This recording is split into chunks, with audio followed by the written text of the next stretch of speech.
மாண்புமிகு பேரவைத் தலைவர் அவர்களே, நம்முடைய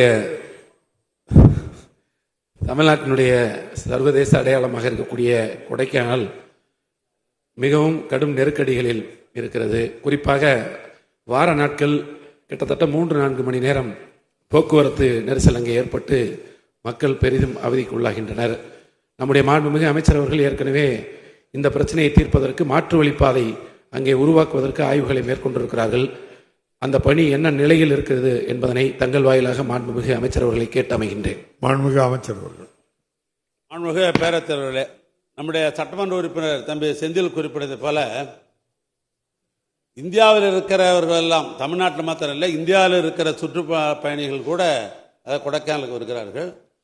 அதனால் இந்த சீசனில் பார்த்தோன்னு சொன்னால் வண்டிகள் உள்ளே போவதற்கு பல மணி நேரம் ஆகிறது.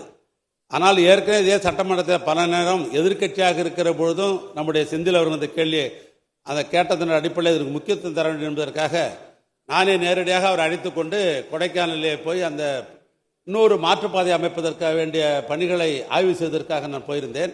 அதுக்கு பின்னால் இப்போ நம்முடைய அரசாங்கத்தின் மூலமாக பொறியாளர்லாம் அழைத்து அதற்கு இந்த ஆண்டே ஒரு டிபிஆர், ஒரு டீட்டெயில் ப்ராஜெக்ட் ரிப்போர்ட் ஒன்று தேவை என்று சொல்லி அதற்கு முக்கியத்துவம் தந்த பணிகள் நடைபெற்று கொண்டிருக்கிறது.